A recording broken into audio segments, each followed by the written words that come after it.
कधीतरी शांत रात्रीत आपल्या जवळची एखादी व्यक्ती झोपेतच काहीतरी पुटपुटायला लागते किंवा कधीकधी तर स्पष्ट बोलायलाच लागते.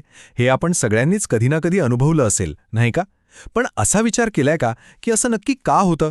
म्हणजे आपलं मंत्र गाढ झोपलेलं असतं, मग आपला आवाजच जागा कसा काय राहतो? हे एक रात्रीचं गूढ रहस्य आहे आणि आज आपण या रहस्यामागचं विज्ञान उलगडणार आहोत. तर या संपूर्ण प्रवासात आपण टप्प्याटप्प्याने हे गूढ उकलणार आहोत. आपण सुरुवात करणार आहोत हे रात्रीचं रहस्य नक्की काय आहे हे समजून घेण्यापासून. मग आपण थेट मेंदूच्या आत डोकावून त्याची ती मिश्र अवस्था काय असते ते बघू. त्यानंतर झोपेतल्या बोलण्याचे वेगवेगळे प्रकार कोणते, त्याची कारणं काय आहेत आणि यात काही जेनेटिक्सचा संबंध आहे का हेही तपासू. सगळ्यात महत्त्वाचं, ही बडबड कधी काळजी करण्यासारखी असते हे समजून घेऊ आणि शेवटी यामागच्या विज्ञानाचा सार काय आहे ते पाहू. चला तर मग आपल्या प्रवासाच्या पहिल्या टप्प्याला सुरुवात करूया. हे रात्रीचं रहस्य म्हणजे अजाणतेपणे होणाऱ्या बोलण्याची ही घटना नक्की आहे तरी काय? हाच तो मूळ प्रश्न आहे जो आपल्याला या सगळ्याच्या मुळाशी घेऊन जातो. जेव्हा आपली जाणीव, आपलं कॉन्शियसनेस पूर्णपणे बंद असतं, तेव्हा आपलं शरीर आणि विशेषतः आपला आवाज कसा काय चालू राहू शकतो? या प्रश्नाचं उत्तर आपल्या मेंदूच्या आत, त्याच्या गुंतागुंतीच्या रचनेत दडलेलं आहे. वैज्ञानिक भाषेत झोपेत बोलण्याच्या या सवयीला एक खास नाव आहे, सोमनिलोक्वी. आणि ही गोष्ट पॅरासोम्निया नावाच्या एका मोठ्या ग्रुपचा भाग आहे. पॅरासोम्निया म्हणजे काय, तर झोपेत घडणाऱ्या सगळ्या विचित्र गोष्टी, जसं की झोपेत चालणं किंवा झोपेत घाबरून किंचाळणं, या सगळ्यामध्ये एक गोष्ट कॉमन आहे. हे सगळं आपल्या नकळत घडत असतं, आपल्या नियंत्रणाच्या पूर्णपणे बाहेर. चला आता या रहस्याच्या अगदी केंद्रस्थानी जाऊया. थेट विज्ञानाकडे वळूया. आपला मेंदू, जो आपल्या संपूर्ण शरीराचा कंट्रोलर आहे, तो झोपेत असताना असं अर्धवट काम का करतो? उत्तर आहे मेंदूच्या आत, त्याच्या न्यूरोबायोलॉजीमध्ये. याचं मुख्य कारण स्टेट डिसोसिएशन नावाच्या एका संकल्पनेत दडलेलं आहे. म्हणजे काय, तर अवस्था विभक्तीकरण. सोप्या भाषेत सांगायचं तर कल्पना करा की आपला मेंदू म्हणजे एक मोठं शहर आहे. रात्री संपूर्ण शहर झोपतं, दिवे बंद होतात. पण विचार करा, काही भागातले दिवे चुकून चालूच राहिले तर? तसंच काहीसं होतं. मेंदूचे बहुतेक भाग गाढ झोपेत असतात, पण बोलण्याशी संबंधित काही भाग मात्र अर्धवट जागे राहतात. ही एक प्रकारची न्यूरल ग्लिच किंवा तांत्रिक अडचण आहे. आता झोपेतलं बोलणं हे नेहमीसारखं नसतं. ते झोपेच्या कोणत्या टप्प्यात आहे यावर अवलंबून असतं. जेव्हा आपण गाढ झोपेत असतो, म्हणजे NREM स्लीपमध्ये, तेव्हाचं बोलणं बहुतेक करून अस्पष्ट, नुसतं पुटपुटल्यासारखं असतं.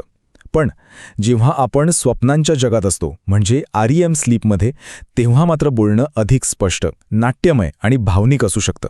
असं का? कारण REM झोपेत मेंदू आपल्या शरीराला तात्पुरता पॅरालाइज करतो, जेणेकरून आपण स्वप्नांवर कृती करू नये. पण कधीकधी हा सेफ्टी ब्रेक थोडासा ढिला पडतो आणि स्वप्नातले संवाद थेट तोंडून बाहेर पडतात. तर मग मेंदूच्या आत नक्की कोण जागा आहे आणि कोण झोपले? बोलण्याचं प्लॅनिंग करणारे भाग म्हणजे फ्रंटल आणि टेम्पोरल लोब आणि जबडा जीप चालवणारा मोटर कॉर्टेक्स, हे सगळे अर्धवट जागे असतात. पण सगळ्यात महत्त्वाची गोष्ट, प्रीफ्रंटल कॉर्टेक्स म्हणजेच आपल्या मेंदूचा सेन्सर बोर्ड किंवा विचार करणारा बॉस, तो मात्र गाढ झोपेत असतो. हाच तो भाग आहे जो आपल्याला काय बोलावं काय नाही याचं भान देतो. आणि तोच झोपलेला असल्यामुळं आतून जे काही येतं ते थेट फिल्टर न होता बाहेर पडतं. विचित्र, असंबद्ध आणि पूर्णपणे अनसेन्सर्ड. आता हे जे झोपेतलं बोलणं आहे, ते म्हणजे फक्त बडबड नसते. त्याचेही वेगवेगळे प्रकार आहेत. चला बघूया ते किती विविध असू शकतात. आता हे बघा, संशोधनातून एक खूप रंजक गोष्ट समोर आली आहे. अर्ध्याहून अधिक म्हणजे तब्बल 50% झोपेतलं बोलणं हे तर आपल्याला कळतच नाही, ती नुसतीच पुटपुट असते. पण जे काही समजतं त्यातलं 25% बोलणं हे नकारात्मक किंवा शिवीगाळ असलेलं असतं. हे आश्चर्यकारक आहे, नाही का? यावरून असा अंदाज लावता येतो की आपला झोपलेला मेंदू कदाचित दिवसातले ताणतणाव आणि दाबलेल्या भावना रात्री पुन्हा जगत असतो. डॉक्टर या समस्येकडे कसं पाहतात, तर ते त्याची तीव्रता आणि कालावधी मोजतात. जसं आपण इथे पाहू शकतो, जर हे कधीतरी होत असेल, म्हणजे आठवड्यातून एकदा किंवा त्यापेक्षा कमी, पर त्याला सौम्य म्हणतात आणि त्यात काळजीचं काही कारण नसतं. पण जर हे जवळजवळ रोजच घडत असेल आणि वर्षानुवर्षे चालू असेल, तर ते तीव्र मानलं जातं. आणि अशावेळी त्यामागे काहीतरी गंभीर कारण असू शकतं, ज्याकडे लक्ष देणं खूप गरजेचं असतं. बरं, मग आपल्या मेंदूमध्ये ही तांत्रिक अडचण किंवा ग्लिच नक्की येते तरी कशामुळे? या रात्रीच्या बडबडीला चालना देणारी कारणं कोणती आहेत? चला त्या अंतर्गत आणि बाह्य कारणांचा शोध घेऊया. याची प्रमुख कारणं आपल्या रोजच्या जीवनशैलीतच दडलेली आहेत. मानसिक तणाव आणि अपुरी झोप हे आतले सगळ्यात मोठे गुन्हेगार आहेत, कारण थकलेला मेंदू झोपेच्या अवस्था नीट सांभाळू शकत नाही. त्यात जर अल्कोहोल किंवा आजारपणाची भर पडली की झोपेची नैसर्गिक लय पूर्णपणे बिघडून जाते. या सगळ्याचा परिणाम म्हणून मेंदूचा झोप आणि जागृतीमधला तो नाजूक स्विच नीट काम करत नाही आणि झोपेत बोलण्याची शक्यता खूप वाढते. पण एक खूप महत्वाची आणि रंजक गोष्ट म्हणजे ही सवय आपल्या रक्तात असू शकते. हो, यात अनुवांशिकतेचा खूप मोठा वाटा आहे. याचा अर्थ जर आपले आई-वडील झोपेत बोलत असतील तर आपलीही बोलण्याची शक्यता जास्त असते. जुळ्या मुलांवर केलेल्या अभ्यासात हे स्पष्टपणे सिद्ध झालं आहे की ही सवय पिढ्यानपिढ्या कुटुंबांमध्ये चालत येते. काही वेळा ह्या रात्रीच्या बडबडीचं कारण आपल्या मेडिसिन बॉक्समध्येही सापडू शकतं. तणाव कमी करण्याची काही औषधं, झोपेच्या गोळ्या किंवा अगदी रक्तदाबासाठी वापरली जाणारी काही औषधं, ही सर्व मेंदूच्या रासायनिक संतुलनावर आणि झोपेच्या नैसर्गिक रचनेवर परिणाम करतात आणि याचाच एक साईड इफेक्ट म्हणून रात्रीची बडबड वाढू शकते. आत्तापर्यंत आपण पाहिलं की झोपेत बोलणं हे बहुतेक वेळा निरुपद्रवी असतं, म्हणजे हार्मलेस असतं. पण काही वेळा ही सामान्य वाटणारी बडबड एका मोठ्या धोक्याची सूचना असू शकते. त्यामुळे सामान्य आणि गंभीर यातला फरक ओळखणं अत्यंत महत्त्वाचं आहे.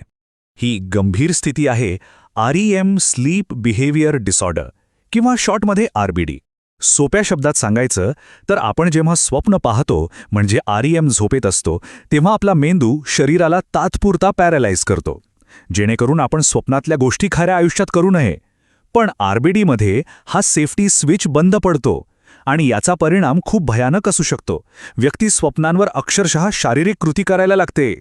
जसं आपण इथे बघू शकतो, या दोन्हींमधला फरक खूप मोठा आणि महत्त्वाचा आहे. सामान्य सोमनीलोक्वी म्हणजे फक्त आवाज, पण RBDमध्ये बोलण्यासोबतच हातपाय चालवणे, ठोसे मारणे, लाथा मारणे अशा शारीरिक आणि हिंसक कृतीही असतात. आणि सर्वात चिंताजनक गोष्ट म्हणजे RBD हे अनेकदा पार्किन्सनसारख्या गंभीर न्यूरोलॉजिकल आजारांचं पहिलं लक्षण असू शकतं, जे आजार दिसण्याच्या अनेक वर्ष आधी दिसू लागतं. त्यामुळे हे रेड फ्लॅग्स किंवा धोक्याचे इशारे लक्षात ठेवणं खूप गरजेचं आहे. जर ही सवय प्रौढपणात म्हणजे 25 नंतर अचानक सुरू झाली असेल, बोलण्यासोबत किंचाळणं किंवा हिंसक वर्तन असेल, इजा होण्याचा धोका असेल किंवा दिवसा खूप जास्त झोप येत असेल, तर याला सामान्य मानण्याची चूक करू नका. अशावेळी झोपेच्या तज्ज्ञांचा सल्ला घेणं अत्यंत आवश्यक आहे. चला, आता आपण आपल्या प्रवासाच्या शेवटच्या टप्प्याकडे आलो आहोत. इथे आपण एका खूप मोठ्या गैरसमजाला दूर करणार आहोत आणि आत्तापर्यंत आपण जे काही शिकलो त्याचा सार समजून घेणार आहोत. लोकांमध्ये खूप मोठा गैरसमज आहे, जो आपण सिनेमांमध्येही अनेकदा पाहतो, की झोपेतलं बोलणं म्हणजे एक प्रकारचं ट्रूथ सिरम आहे, ज्यामुळे व्यक्ती मनातली सगळी रहस्य उघड करते. पण या लोकप्रिय धारणेत विज्ञानाच्या दृष्टीने किती तथ्य आहे? खरंच असं होतं का? विज्ञान या गोष्टीला सपशील नाकारतं. आठवते आपण काय पाहिलं होतं? आपला प्रीफ्रंटल कॉर्टेक्स म्हणजे मेंदूचा तर्क आणि विवेक सांभाळणारा सेन्सर बोर्ड, तो झोपलेला असतो. त्यामुळे झोपेतलं बोलणं हे काही मनातला कबुली जबाब नसतो, तर ते मेंदूत होणाऱ्या रँडम न्यूरल फायरिंगचा एक आवाज असतो. तो शब्दांच्या रूपातला एक गोंगाट असतो. त्यामुळे ते रहस्य उघड करणारं ट्रूथ सिरम अजिबात नाही. तर मग या संपूर्ण विश्लेषणाचा अंतिम निष्कर्ष काय? अगदी सोप्या भाषेत सांगायचं तर झोपेत बोलणं म्हणजे स्टेट डिसोसिएशन नावाच्या एका न्यूरल ग्लिचमुळे होतं, ज्याला अनुवांशिकता आणि तणाव यांसारखी कारणं चालना देतात. आणि याचे दोनच मुख्य मार्ग आहेत. बहुतांश वेळा हे पूर्णपणे निरुपद्रवी असतं, काळजी करण्यासारखं काही नसतं, पण काही वेळा ते RBD सारख्या गंभीर स्थितीचं लक्षण असू शकतं आणि त्याकडे मात्र लक्ष देणं आवश्यक आहे. झोपेत बोलण्याची ही घटना आपल्याला एका खूप मोठ्या सत्याची आठवण करून देते. आपला झोपलेला मेंदू कधीच खऱ्या अर्थाने शांत नसतो. आपण गाढ झोपेत असतानाही तो आतल्या आत काम करत असतो, प्रक्रिया करत असतो, गोष्टी जुळवत असतो. आज आपण त्याच्या एका छोट्याशा रहस्यावरचा पडदा उचलला आहे. पण विचार करा, या झोपलेल्या, शांत दिसणाऱ्या महाकाय अवयवाने अजून किती आणि कोणती रहस्य आपल्या आत त्या शांततेच्या पडद्याआड दडवून ठेवली असतील?